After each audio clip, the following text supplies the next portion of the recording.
అందరికీ స్వాగతం. నా పేరు పద్మావతి.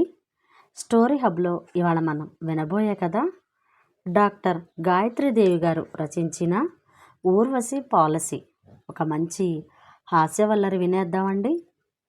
స్వర్గలోకంలో దేవతలంతా సమావేశమయ్యారు. అందరి మొహాలలోనూ కలవరం కనబడుతోంది. ఆరోగ్యంగా ఉండవలసిన భూదేవి కళారహితంగా అనారోగ్యంగా కనబడడమే వారి కలవరానికి కారణం. భూదేవిలో కళ తప్పడానికి గల కారణాలు కనిపెట్టి అడవిలో పూర్వకళని తీసుకురావాలన్నది సమావేశ లక్ష్యం. సభాసదులంతా ఆసీనులయ్యాక ఇంద్రుడు వచ్చి సింహాసనాన్ని అధిష్ఠించాడు.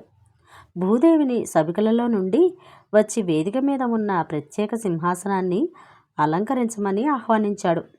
అడుగు తీసి అడుగు వేయడానికి కష్టపడుతూ ఆయాసపడుతూ అతి ప్రయాసం మీద వేదికని చేరి సింహాసనంలో ఇరుక్కుని కూర్చుంది భూదేవి. భూదేవి పడుతున్న బాధని చూసి భరించలేకపోయారు సభికులు. భూదేవి, నీకు వచ్చిన కష్టం ఏమిటి?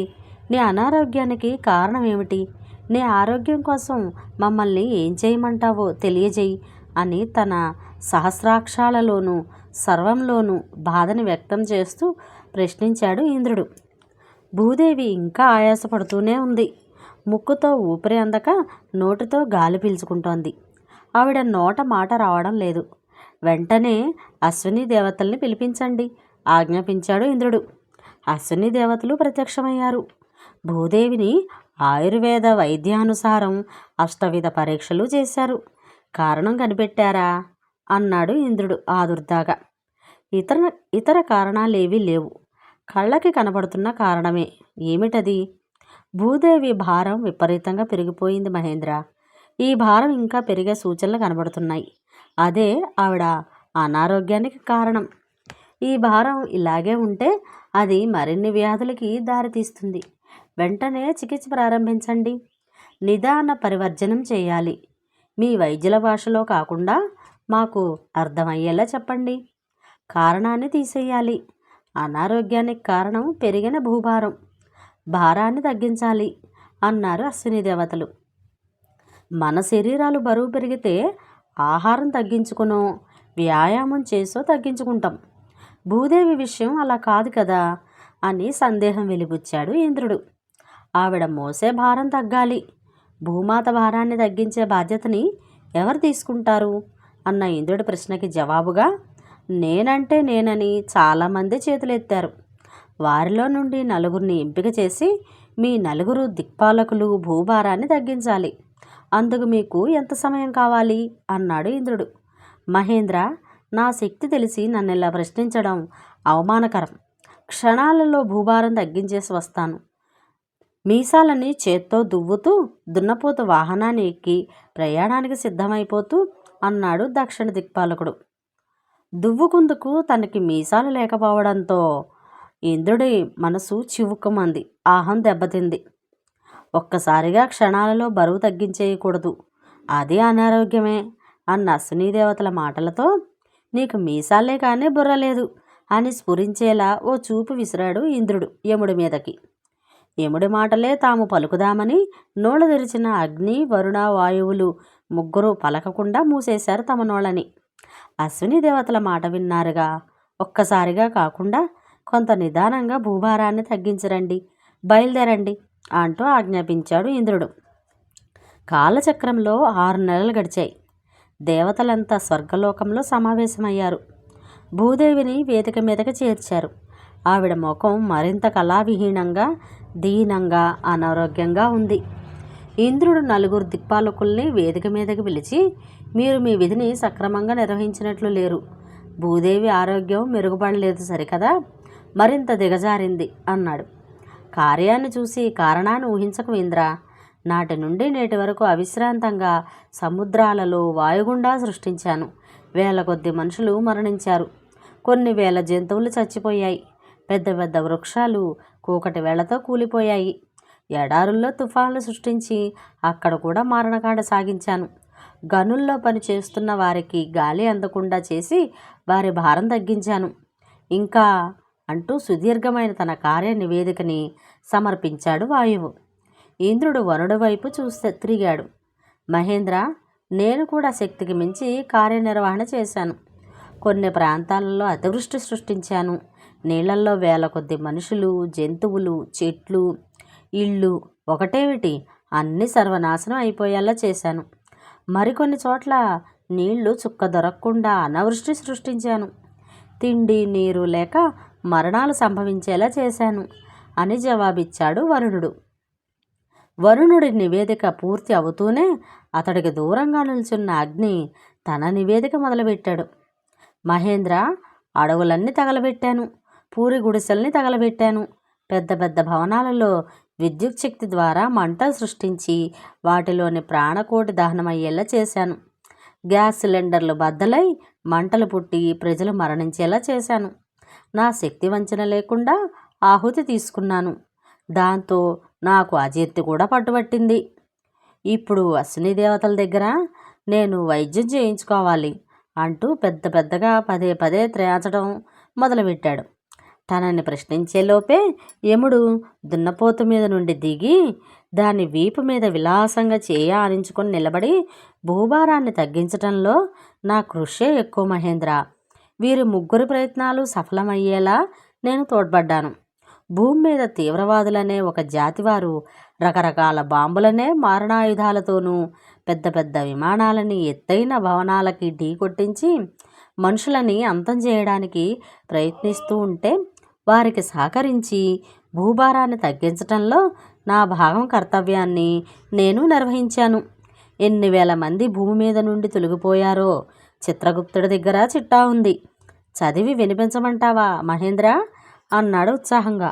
అమ్మో, ఇప్పుడా చిట్టా అంతా వినాలా అని సభికులు కలవరపడుతుంటే ఇంద్రుడు అక్కర్లేదు అని అందరికీ ఊరట కలిగించి, అశ్విని దేవతలారా, మీ వైద్యం వికటించింది, భూభారం తగ్గించినా ఆమె ఆరోగ్యం బాగుపడలేదు అంటూ ఆరోపించాడు. మా శక్తిని శంకించడానికి వీల్లేదు, ఎక్కడో ఏదో లోపం జరిగింది అని ఇంద్రుడితో అని, భూమాత, నీ భారం తగ్గినా నీ ఆరోగ్యం బాగుపడలేదంటే ఇంకేదో మానసికమైన బాధ ఉండి ఉండాలి. మనోవ్యాధికి మందు లేదు. నీ బాధ ఏమిటో చెప్పు అని ప్రశ్నించారు. దైవ వైద్యుల శక్తిని శంకించిన అవసరం లేదు దేవేంద్ర. అధికమైన భూభారమే నా ఆరోగ్యానికి కారణం. నా భారం తగ్గిన మాట కూడా వాస్తవమే. నా ఆరోగ్యం కోసం తీవ్రవాదంతో, వరదలతో, తుఫానులతో, కరువు కాటకాలతో నా బిడ్డలు అల్పాయుష్కులై అర్ధాంతరంగా నా మీద నుండి వెళ్ళిపోతే నేను తట్టుకోలేకపోతున్నాను. పిల్లల్ని పోగొట్టుకున్న కన్నవారు, కన్నవారిని పోగొట్టుకున్న అనాథలైన చిన్నారులు, భర్తలు పోయిన భార్యలు, భార్యలు పోయిన భర్తలు దుఃఖంతో రోధిస్తూ ఉంటే నాకు మనశ్శాంతి ఎలా లభిస్తుంది?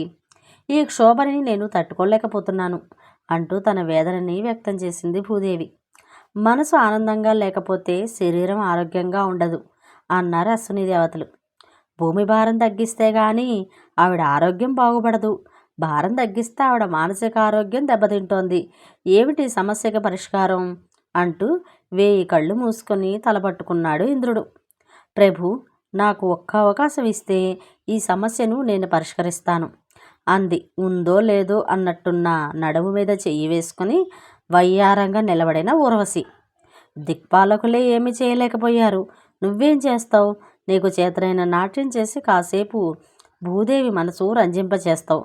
దానితో ఈ సమస్య పరిష్కారం కాదు అన్నాడు ఇంద్రుడు వెటకారంగా. ఆ వెటకారానికి ఊర్వశి మనసు చివుక్కుమన్నా, ఈ పురుషాధిక్య సమాజం ఇంతేలే అని తనకి తాను సర్ది చెప్పుకొని, దేవేంద్ర, ఏదో ఆడదాన్ని చిన్న ప్రయత్నం చేస్తాను. నలుగురు మహామహులు ప్రయత్నాలు అయిపోయాయి. నా ప్రయత్నం వలన కొత్తగా చెడేదేమీ లేదు అంది తన మనసులో ఉన్న వెటకారం గొంతులో ధ్వనించకుండా ప్రశ్నిస్తూ. ఒక స్త్రీ మనసు మరో స్త్రీకే బాగా అర్థమవుతుంది. ఆమెని ఒక ప్రయత్నం చెయ్యని ఇంద్ర అంటూ భూదేవి ఊర్వశి మాటను బలపరిచింది. నీకెంత సమయం కావాలి? మరో 6 నెలలా అన్నాడు ఇంద్రుడు వ్యంగ్యంగానే. 2 నెలలు చాలు ఆత్మస్థైర్యంతో ఇంద్రుడికి జవాబిచ్చి భూదేవి వైపు ఆత్మీయంగా చూసింది ఊర్వశి. ఆ చూపులో తన సమస్యని ఊర్వశి పరిష్కరించగలదన్న విశ్వాసం కనబడింది భూదేవికి. ఆనాటి సమావేశానికి ఏనాడు హాజరు కాని దేవతలంతా కూడా విచ్చేశారు. భూదేవి ఆరోగ్యం బాగుపడి ఉంటుందా లేదా అన్న తర్జన భర్జనలు పడుతున్నారు. అందరూ ఫలితం మీద పందాలు కడుతున్నారు. సభా సమయం అయింది. ఇంద్రుడు వచ్చాడు. భూదేవిని ప్రవేశపెట్టమని ఆదేశించాడు. అందంగా, ఆరోగ్యంగా, నాజూకుగా ఉన్న ఊర్వశి ముందు ఉండి తోడ్కొని వస్తూ ఉంటే ఆమె వెనుకే మరో ఊర్వశిలా భూదేవి వయ్యారంగా ప్రవేశించింది సభలోకి.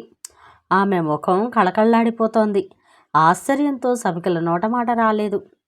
మహామహులనిపించుకున్న నలుగురు దిక్పాలకులు 6 నెలలు నిర్విరామంగా ప్రజల్ని అష్టకష్టాలు పెట్టి అధ్వాన్యంగా తయారు చేసిన భూదేవి ఆరోగ్యాన్ని ఒక స్త్రీ ఒంటరిగా కేవలం 2 నెలల్లో ఎలా మెరుగుపరిచిందో తెలుసుకోవాలని ఉత్సాహం వ్యక్తపరిచారు సభికులంతా.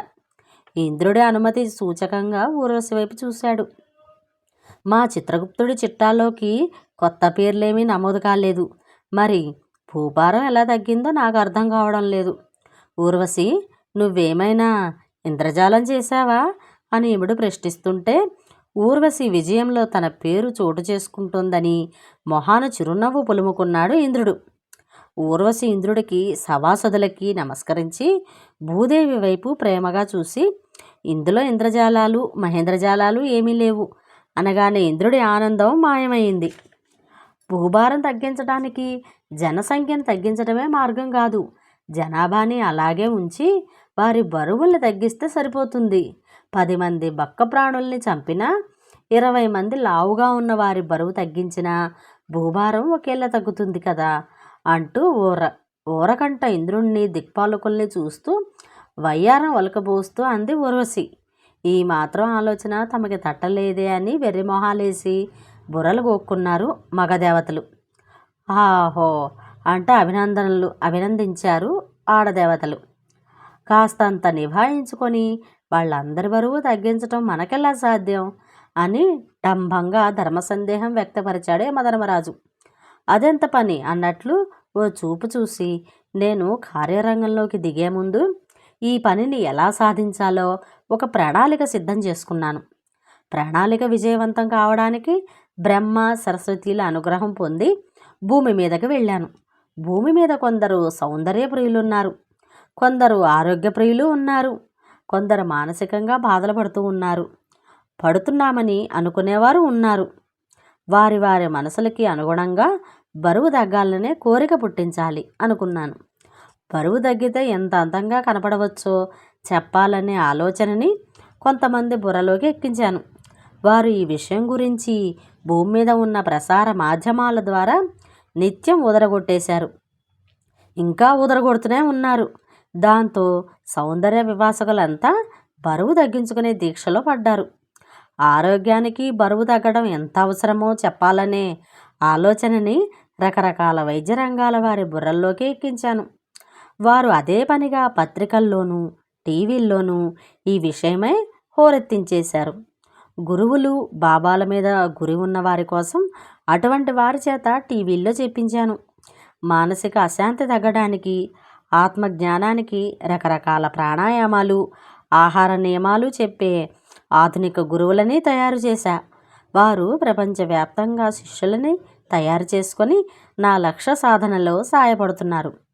అందం కోసం, ఆరోగ్యం కోసం, బరువు తగ్గించే మార్గాల కోసం వెతకడం మొదలుపెట్టారు జనం. అటు చూడండి, యావత్ భూప్రపంచం మీద ప్రజలు ఏం చేస్తున్నారో అని ఊర్వశి అనగానే ఇంద్రభవనంలో ఉన్న దేవతలంతా మేఘమండలంలోకి ప్రవేశించి భూమి మీదకి తొంగి చూడటం మొదలుపెట్టారు. అక్కడ కొందరు అదే పనిగా నడిచిన చోటే నడుస్తున్నారు, కొందరు పరుగులు తీస్తున్నారు, రకరకాల వ్యాయామాలు చేస్తున్నారు, కొందరు దీర్ఘంగా గాలి పీల్చి రకరకాలుగా వదులుతున్నారు, కొందరు యోగా కేంద్రాలలో కిటకిటలాడుతూ జనం యోగాసనాలు వేస్తున్నారు. వయోభేదం లేకుండా పెద్ద పెద్ద యంత్రాల సాయంతో వ్యాయామం చేస్తున్నారు మరికొందరు. శస్త్రవైద్యుల చేత కొవ్వును కోయించుకుంటున్నారు మరికొందరు. కొవ్వు కరిగించే మాత్రలు మింగుతున్నారు ఇంకొందరు. కోయవారిచ్చే మూలికలు పుచ్చుకుంటున్నారు కొందరు. విందు భోజనాలు మానేసి పచ్చికూరలు మంచినీళ్లతో కడుపు నింపుకుంటున్నారు మరికొందరు. ఏ ఇంట చూసినా, ఏ ఊళ్ళో చూసినా, ఏ దేశంలో చూసినా, ఏ ఖండంలో చూసినా ఇవే దృశ్యాలు. భిన్నత్వంలో ఏకత్వం. గగనవీధి నుండి దీక్షగా మానవులనే చూస్తున్న దేవతలతో ఇప్పుడు ప్రజలందరికీ ఒక్కటే లక్ష్యం. ఒకటే దీక్ష, ఒకటే మంత్రం. బరువు తగ్గాలి, బరువు తగ్గాలి. 2 నెలల్లో ఈ విధానం ద్వారా 1,00,00,000 కిలోల భూభారం తగ్గింది. అది ఇతర సమస్యల బాధ లేకుండా. ఒక పక్క భూమి బరువు తగ్గటం, మరోవైపు తన బిడ్డలంతా ఆనందంగా ఉండడం వలన కలిగే మానసిక ఆనందం. ఇదే భూమాత ఆరోగ్య రహస్యం అని ఆనందంగా ముగించింది ఊర్వశి. దేవతలంతా కరతాళ ధ్వనులతో ఆమెను అభినందించారు. వెంటనే వారంతా పక్కనే సిద్ధంగా ఉన్న పంచభక్షాల వైపు చూడడం మానేసి భూమి మీదకి దృష్టి సారించి మానవులు చేస్తున్న ప్రాణాయామాలు, యోగాసనాలు, వ్యాయామాలు వగైరా యథాశక్తి అనుకరించి చేయడం మొదలుపెట్టారు. ప్రశ్నార్థకంగా చూసిన ఊర్వశికి స్వర్గలోకం బరువు పెరిగిపోకుండా ముందు జాగ్రత్త పడతామని నీళ్లు నములుతున్నట్లు జవాబిచ్చారు. కానీ మానవులంతా బరువు తగ్గి అందంగా తయారైపోతే తమ సౌందర్యానికి విలువ తగ్గిపోతుందేమోననే భయం వారి మనసుల్లో చోటు చేసుకున్నదనే విషయం అర్థమైన ఊర్వశి తనలో తానే నవ్వుకుంది గర్వంగా. ఎలా ఉంది మిత్రులు? ఈ కథ కనుక మీకు నచ్చినట్టయితే షేర్ చేసి, లైక్ చేసి, సబ్స్క్రైబ్ చేయటం అస్సలు మర్చిపోకండి. మరొక మంచి కథలో మళ్ళీ కలుద్దాం. Share, like, subscribe. Thank you for watching.